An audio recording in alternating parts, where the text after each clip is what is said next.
विनोद जी, बहुत स्वागत आपका। वन नेशन वन इलेक्शन देश के लिए क्यों जरूरी है, सत्ता पक्ष ऐसा क्यों मानता है और अपोजिशन क्यों विरोध इसका कर रहा है, और बीजेपी के भीतर भी आज उतना उत्साह नहीं दिखा है इसकी वोटिंग के दौरान, इन सब कारणों को क्या मानते हैं और इसका भविष्य लोकसभा में क्या है, जेपीसी को जाएगा या फिर ठंडे बस्ते में? इस सवाल के जवाब से पहले आपने बहुत अच्छा विषय रखा है, और इस सवाल के जवाब से पहले मैं दो चीजें पूछ रहा हूँ जितने पैनलिस्ट हैं। क्या पूरे देश में सभी राज्यों में वृद्धावस्था पेंशन एक ही है? क्या एक ही गरीबी की रेखा है सभी राज्यों में?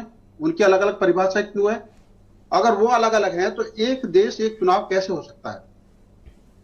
बेहतर अगर तर्क कहा जाए तो ये कहा जा सकता है कि भाई कई चीजें हैं कि करोड़ों की बचत होगी, विकास कार्य नहीं रुकेंगे और काले धन पे लगाम लगेगी, संसाधनों की बचत होगी।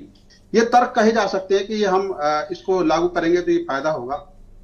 लेकिन बहुत सारी चीजें ऐसी हैं, आज ईवीएम पर सवाल उठते हैं, लेकिन जब ये सारे चुनाव एक साथ होंगे तो ईवीएम के कितने वीवीपैट और ईवीएम की कितनी मशीनें चाहिए, कितना संसाधन एक साथ कराने को चाहिए, ये सब चीजें बड़ी महत्वपूर्ण हैं। वोटिंग पैटर्न पर बड़ा बदलाव करना पड़ेगा। साथ साथ सबसे बड़ी बात जो मैं बता रहा हूं, क्योंकि इस समय सब बैठे, छोटे जो क्षेत्रीय दल हैं उनके लिए खतरा है इसमें, इस सिस्टम में।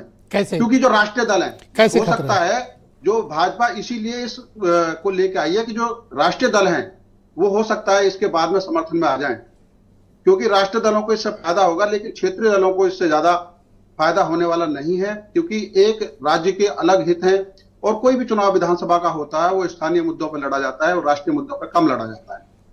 जब हम इन पर चर्चा करते हैं तो पता लगता है कि आज जरूरत इस बात की है कि हम उनको कॉमन करें जो आम आदमी की जरूरत के हिसाब से हैं। सबसे पहले जो जैसे मैंने कहा कि भाई सब पूरे देश में सभी वृद्धों की पेंशन एक कर दीजिए, वृद्धावस्था। अब आप दिल्ली या एनसीआर का ही ले लीजिए, हरियाणा में 3,000 रुपए, दिल्ली में 2,500 रुपए, यूपी में 1,000 रुपए। क्या बुजुर्ग के लिए खर्चे का अलग अलग पैमाना है या आय का? ये क्या है? मैं ये सभी दलों से कहता हूं, क्या ये समान नहीं होना चाहिए पूरे देश में?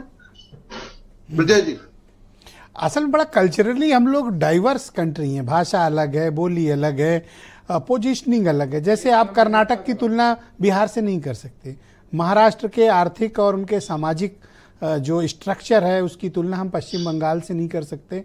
और वो कारण क्या है, बहुत से राज्य पिछड़ गए, कुछ राज्य आगे चले गए, उनकी अपनी सांस्कृतिक, सामाजिक और आर्थिक परिस्थिति अलग अलग है।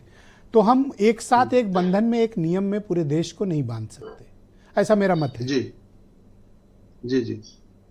तो मैंने इन्हीं पैटर्न पे मैंने कहा, लेकिन अगर हम खर्च की बात करें, वित्तीय संकट जितना भी है, खर्चा जो आता है, तो अगर हम देखें तो एक आंकड़ा है कि 93 में 9,000 करोड़ रुपए चुनाव पर खर्च हुए, जो केवल चुनावों पे जो प्रत्याशियों ने खर्च किए सबने। और 1999 में 10,000, 2004 में 14,000, 2009 में 20,000। तो आप ये बताओ कि 4 बड़े संविधान संशोधन करने पड़ेंगे, सरकार के पास पर्याप्त विशेष बहुमत नहीं है। बिल्कुल बिल्कुल बिल्कुल।